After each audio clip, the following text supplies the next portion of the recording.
Our next guest is the all-time top goal scorer, male or female, for Wales, with over 100 international caps, Helen Ward, now Watford Women FC General Manager. In a tale of true full circle moment, Ward made her senior debut in football in 2001 as a striker at Watford before being announced as the general manager of Watford in August 2023. Ward has enjoyed a long football career playing for Chelsea, Arsenal and Reading. I'm your host, Lorraine Moalusi. Join me as I get to know Helen and discuss her experiences in football on both sides of the white line. Helen, welcome to the podcast. Thank you very much for having me, and thank you for that lovely introduction. Before we begin, we like to start off our sessions with an icebreaker. Are you ready for that? I think so, yes. Yes. What's your favorite quote, expression, or motto, and why is it your favorite? There's probably quite a few that I could think of, but one of them, I don't know if it's a quote or an expression, but it's something that I truly believe in, and that's, if you want to do something or achieve something, you'll find time, not excuses. And I think it kind of resonates with me because a lot of times people will try things that they're not really enjoying, and then they'll find reasons not to do it and excuses not to do it. Whereas if you truly believe in something, people often ask me, oh, how did you manage playing football, having kids, doing a broadcasting degree and this, that and the other? And I say, it's because I enjoyed all those things. So I made sure I found the time rather than finding an excuse not to do it. So that one kind of sticks with me quite a lot. I also like it quite a lot from another perspective of like, maybe if you find yourself in a position where you're making up a lot of excuses, it might be a good indicator that maybe you don't like something as much as you thought, or that maybe something is not quite what it should be. Exactly that. And I think it's okay to quit things at times if they're not right for you. It's having that strong mentality that it's okay to quit and start again and do something different. I love that. And you said thank you for the incredible introduction, but honestly, it's like, wow, what a career you've had. When I said the introduction, and whenever people sort of repeat back to you what you have done, what feelings or thoughts come up for you? Yeah, I mean, obviously there's a lot of pride attached to it. I think when you're in the middle of your career and you're going through it day by day, you probably don't appreciate what you're doing or what you've done until you retire or you come on to podcasts like this. And people, as you said, introduce you in such a kind way, and you kind of think, actually, I've done okay. I'm not doing too badly. And it gives me a big sense of pride. And it's nice to know that people are aware of, my achievements and my career. And it's good to reflect at times. And, as humans, we're often, our natural instinct is to criticize and think out what the negatives might be, pull out the bits that you're not so happy with. But I think it's really important to appreciate what you've done and be positive about your contribution to a particular industry or area or anything it might be that you feel is positive. And having someone else say it to you is sort of reinforcement of, it was worth it. And it was, I've had a good time and a good career. How good were you at sort of reinforcing the good work that you're doing while you were sort of doing it, before like you're looking back and going, wow, that was amazing? How good were you at sort of giving yourself that encouragement and saying, well done in the moment? I probably wasn't very good at it, to be honest. I think if I look back now, the times where I might have done it more were probably when I had the kids and I was away from the game for a period. And that sort of desire to get back. And that was when I kind of thought, well, look at what you've done so far. Like, you can get back to that level again. And maybe in times when you're a bit low on confidence and you're drawing out everything that's wrong with your game or how you're playing, you kind of have to have those times where you think, no, you need to appreciate what you are good at and go back to the basics and concentrate on your strengths. And it's not easy to do, and I probably didn't do it enough. But I think all the top players and elite athletes, or top performers in any industry, will always know what they're good at, and they revert to that when things get tough, and then they bounce back stronger. So yeah, you're probably better listening to my advice than following what I did as a player, because I probably wasn't the best at that sort of self-belief and self-confidence for a fair bit of my career. And was this kind of career something that you always dreamt of, or did it like sort of one thing lead to another, and then you look back now and you see the full picture? Was this your dream from childhood, or did it just kind of all unfold? Yeah, it all unfolded really. You know, players of my generation, it wasn't really an option when I was a kid. There was no way in a million years if someone said, "Oh, you'll be a footballer when you're older," I'd have said, "Not a chance. I'm a girl. It's not going to happen." But I was really fortunate that as I grew up, the game was growing all the time. But yeah, when I was a youngster, I wouldn't have been able to name one female footballer, any internationals, anything like that, because you just didn't see them, you didn't hear of them. I just played with my mates because I enjoyed it, and then as I got older, it was like, right, I'll go up to the next age group, and then you get to senior level, and it's still very much playing with your friends. Then you get into, at Watford, we got promoted a couple of times, and you end up playing against the likes of the Arsenals and the big teams, and that's when it started to be a bit more serious. Then obviously when I moved to Arsenal and I made my international debut for Wales, then it was like, okay, this is a little bit more than just a hobby now. And going back to what I said about you'll find time, not excuses, I found myself making room for football in my life rather than taking football out for other things. And when I started prioritizing football over social events and all that kind of stuff, I kind of knew that it was more than just a bit of fun. But I quite enjoyed that it wasn't a dream. It was almost like I was living in the dream rather than having it beforehand and then aspiring to do it.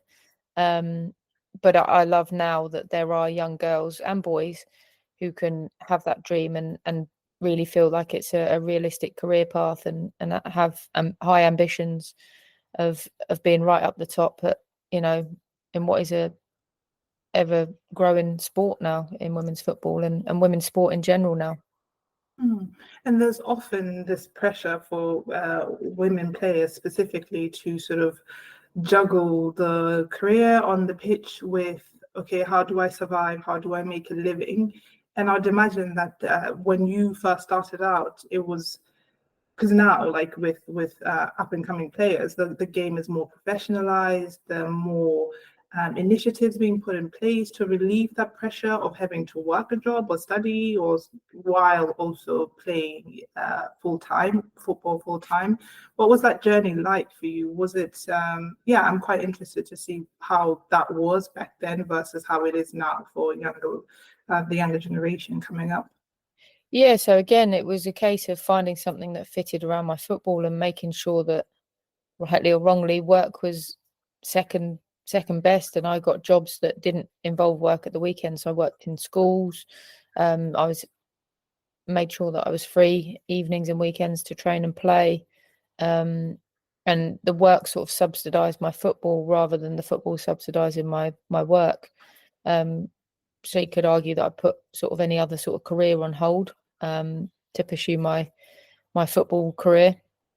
And that was the same for a lot of players. A lot of players, you'd have quite a few teachers or people that worked in schools again to make sure that they didn't have to work at weekends or getting sort of part-time jobs in shops. There are quite a few players still, particularly there's definitely a few at Watford, and there's other players in the National League who have got really good careers away from the game, but they still have that desire and mentality to turn up and train 2, 3, 4 times a week and play at the weekends, and it's a really hard balance.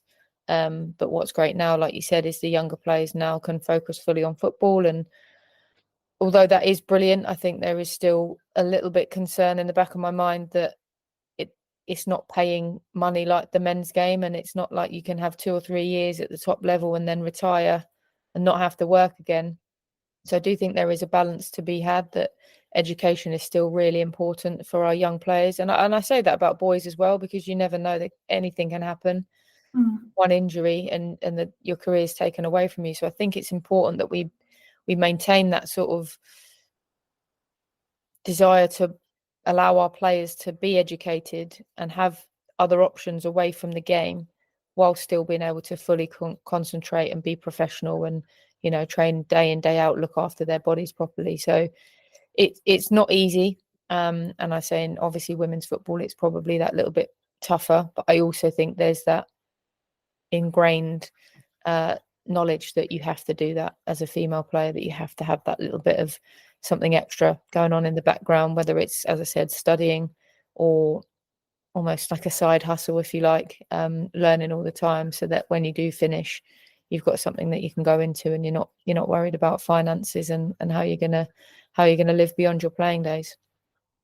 And it's so incredible that you also mention boys or men needing to have a plan B or some kind of something to fall back on, because in the news, like lately, loads of stories have been coming out about former players that maybe played for a season or played for like a couple of seasons, and then now they find themselves in very muddy waters in terms of with the law, because they had to resort to other things. Because when it comes to the men's game, you don't really get that preparation for, okay, if things don't work out, what are you going to do? So I think that's a very timely statement to make, and a very topical thing right now.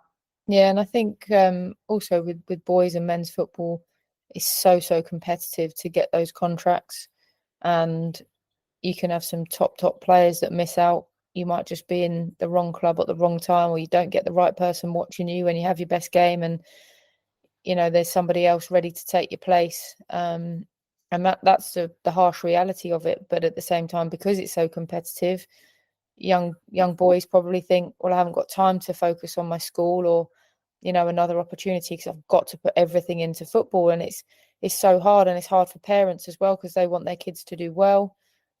But at the same time, in the back of their mind, they're thinking, but I have to make sure that they're doing the right things away from the game as well. And it's tough, because a boy will go all the way through the academy. They think that they're going to make it, and then get to 18 and they don't get that pro contract. And what do they do now? And I think, is it Trent Alexander-Arnold is putting things together with the PFA for players that don't quite make it and they drop out, and an opportunity to learn and careers beyond playing that is really helpful. And I think there needs to be more of that, more support for players exiting the game at an early age that haven't got that financial stability that you would have if you do make it in the program for a good number of years.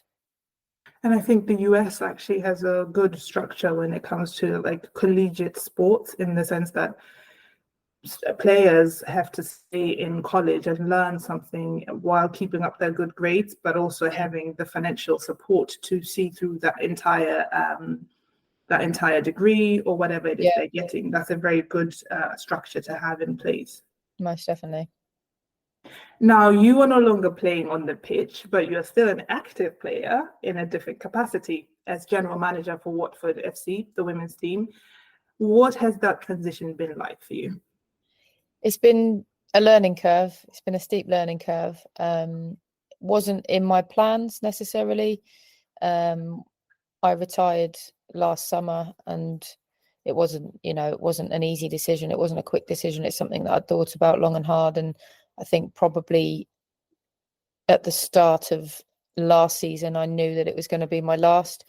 I didn't make any rash decisions. I didn't sort of announce it to anyone, or I had conversations obviously with close family and friends, but I wanted to make sure it was right before I fully committed. And then with Wales, we missed out on qualifying for the World Cup in a playoff game. And at that point I thought, you know what, I'm done now. I'm not going to make another tournament. And if, like, for me, Wales was the pinnacle.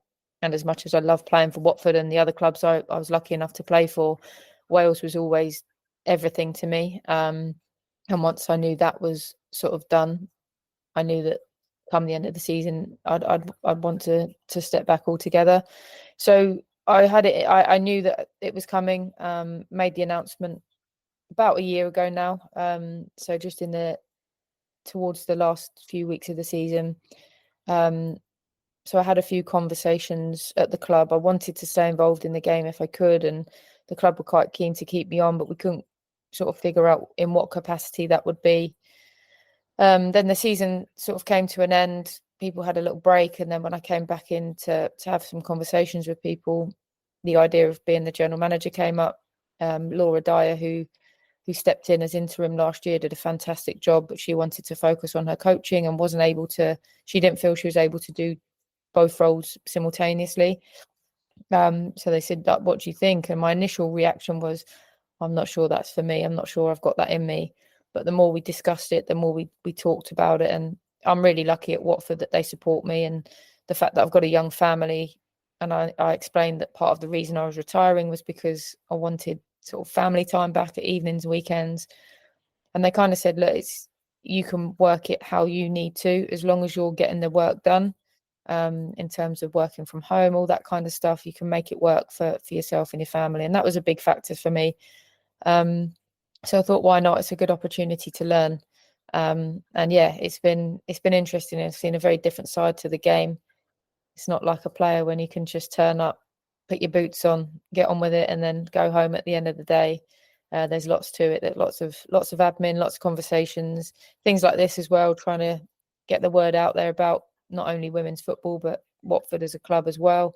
And I've met some really cool people and had some cool opportunities. So that there are bits of it, don't get me wrong, that don't float my boat, the operational side of things and making sure that everybody's in the right place at the right time. But I have to do it, and I get it done as best I can. But there's the commercial bits and the strategy and that kind of stuff that I'm really interested in, and that's been really enjoyable for me. And what's your vision for the club, and how do you see yourself and the team getting there? Yeah, so obviously we're in a position at the moment. Our league position is tough. It's been a tough season. Lots of things that we could have done better. Lots of things that have sort of been out of our control as well. And also the fact that we're very much a part-time team compared to the majority of the league who are fully professional, and that's always a barrier. But we try to use it to our advantage. We try to say to the girls, look, think of how much you want to be here. You wouldn't be here until 10, 11 o'clock at night if you didn't care. Use that drive. Know that when you're going out onto the pitch, what you put yourself through, through the week, to get out there. And, we've been able to attract a couple of players who have those dual careers and weren't ready to or able to give those up, but still wanted to play at a good level. So we've attracted some good players who may not have been able to play at this level at another club because of the commitments it required. But in saying that, we're not going to settle for it. A big part of my job is trying to grow the programme at Watford, try and push it towards that professional model. Obviously, we rely heavily on finances and sponsorships, commercial stuff. So just trying to garner that extra revenue from different places that might help us take that next step. Obviously, our focus right now is staying in the league. It is a tough division. It's the most competitive it's been, both at the top and the bottom, in a long time, which is great. But if we do that, we'll really look to push on and try and establish ourselves in the Championship. And yeah, for me, over the next couple of years, that's my aim and my ambition for the club and the team to really make a mark at that level of the game. And we mentioned this a little bit, like we touched on a few points regarding like the difference between when you were up and coming as a player to how it is today for those who are up and coming as players. But when you look at the state of sports just in general, what advancements and developments have made you the happiest? Like, what have you seen that is really like headed in the right direction?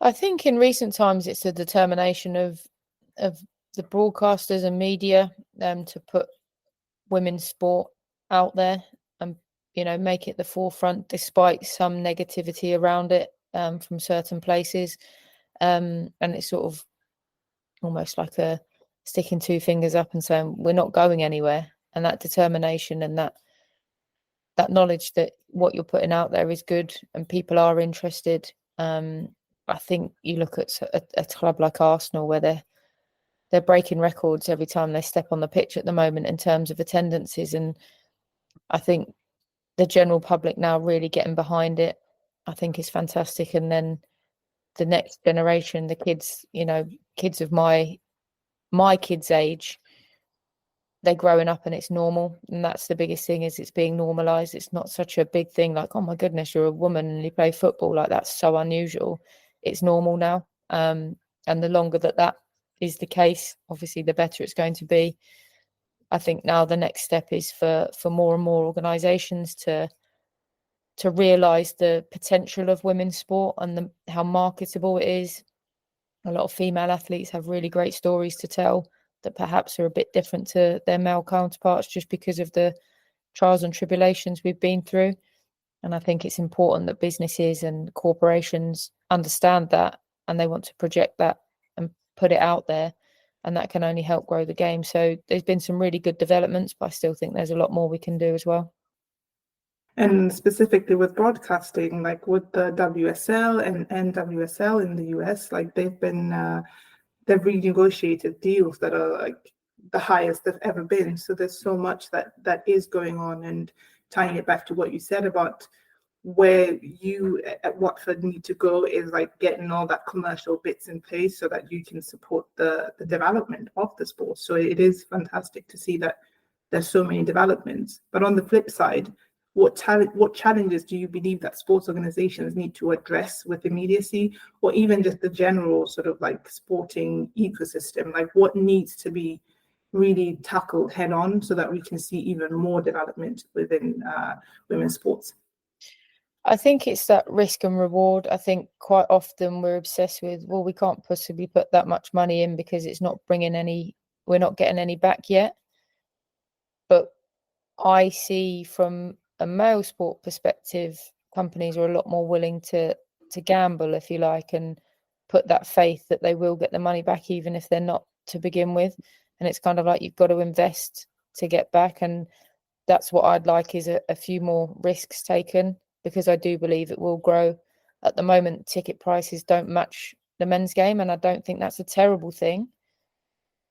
But at some point, it will grow, and that's what sponsors and partners need to remember is, okay, right now I'm not going to get any return on my investment, but let's look 5-10 years down the line. I could be bringing it in, and if people get on board with it, and if we all join in together, it could be, as Karen Carney said, a £1 billion industry. And you know, the figures coming out of the World Cup in the summer from Australia and New Zealand, the money that it made for that tournament, you know, both for the country and, you know, the tournament itself, it is starting to bring in serious money now, and it has to be taken seriously. And not just in football, women's sport in general. The Olympics this summer, for the first time, 50% of the athletes will be female, and I think that's unreal. So half of what we see is going to be females competing.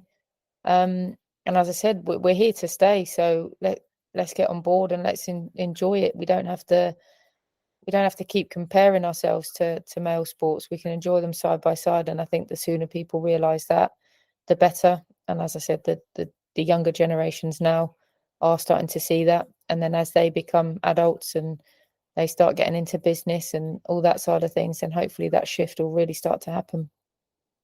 You mentioned the pricing of tickets, and like it has always been a big question mark I've had in terms of like, yeah, the pricing of tickets for women's football in the UK is quite low. And when I compare it to the US, for example, they're slightly more aggressive with it. Like, what do you? Yeah, so like, do you have any thoughts around that? Because I feel like however way I ask you might be a leading question, just because for me, I have such a massive issue with that, especially because we're seeing how much Arsenal is like breaking record on record, and then we're seeing how much broadcast is being like the revenue from like media, right? The rights, like it's growing exponentially. However, when you look at ticket prices, they're not growing in the same rate. Do you have any thoughts on that at all? Yeah, and I think it's a really delicate balance, because you want to get people through the doors to realise what they've been missing. But then if they get used to having it for cheap or for free, at what point do they say, actually, that's something I want to pay for? And I think women's football fans have been quite spoilt in how accessible and how cheap games can be. But you also don't want to lose that connection that teams and players have with their supporters. I don't know the answer, if I'm honest, and if I did, I'd probably be in a lot higher up position than I am. It's almost like a trial and error, I think, for clubs, as games like the ones at Arsenal, like the Lionesses in their international games. If you start selling out tickets, then you can probably start to up the prices because the demand is there. And if you miss out on a ticket, you think, well, next time I'm going to get in there early, and you'll be willing to pay that little bit more. And I think it just has to be a gradual increase. You can't suddenly say, right, last season you came in for £1, but this season we're going to charge you 15. It has to be a gradual increase. But as you say, it has to match those broadcasting and, sort of commercial numbers that we're starting to see on the rise as well. So it's a really fine balance. And as I said, it's probably not my forte, but it's something that needs to be addressed, because you can't undervalue the sport. You can't, by giving away tickets for free, yes, you're getting people in there, but you're also devaluing it. And you're saying, look, I'm going to give you this ticket, but if you turn up, you turn up. If you don't, you don't. You haven't paid, so it doesn't cost you anything. So that you do have to make sure that you're not doing that too often. 100%, and I completely agree with you. There are many perspectives to try to balance, because you don't want to do one thing in favor of the clubs and their commercial success, only to find that you've sort of like disillusioned the fans or lost them along the way, And one word I would use to describe your career is longevity. And for anyone out there who wants to build a career in the sports industry with as much longevity as you've had, what advice would you give that person? I often say to people, you have to be enjoying what you're doing and have a smile on your face. You won't last if you don't. So if you find yourself in an environment, whether that be a particular club or a work environment or whatever it is you're doing, and you're not happy, again, don't be afraid to quit and start again and go somewhere that you do feel happy. The happier you are, the better you're going to perform, and the longer you're likely to keep going for. You will have times where you're not happy, of course. I'm not saying that I've smiled the whole way through my career, not at all. But it's having that resilience and that determination of working out, is this what I want to do? If the answer is still yes, then work out how to make it happen, where you need to be, how to get the best out of yourself. And just keep challenging yourself, keep testing yourself, to keep asking yourself questions of, right, what do I need to do next? How do I get better? If I'm not happy, where can I go where I will be happy? And try and problem solve. And, if you get to that point of quitting, although I say it's okay to quit, make sure that you push yourself and you test yourself before you make that decision. Then when you do make that decision, go in all, put full throttle into it and go into your next challenge with, loads of enthusiasm. And if you do that, you'll keep going. Is there anything you're working on that you would like our listeners to check out? I don't really have time to work on too much at the moment, to be honest. I'm just busy with obviously Watford. I've done a few bits with the Football Association of Wales as well, which is really great, getting out to meet people all the time, and looking after the two little ones at home. So it's quite full on. No exciting new projects at the moment, but if any listeners out there have got any that they think might be good to get involved in, then give me a shout. But yeah, nothing on the cards at this point.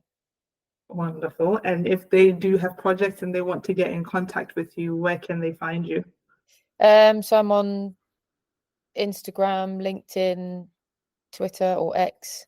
I think they're both Helen Wardy 10. And my LinkedIn's just me, Helen Ward. Yeah, and we'll put all the links down in the description box. But thank you, Helen, for coming onto the podcast and sharing your insights with us. Thank you very much for having me. It's been my pleasure.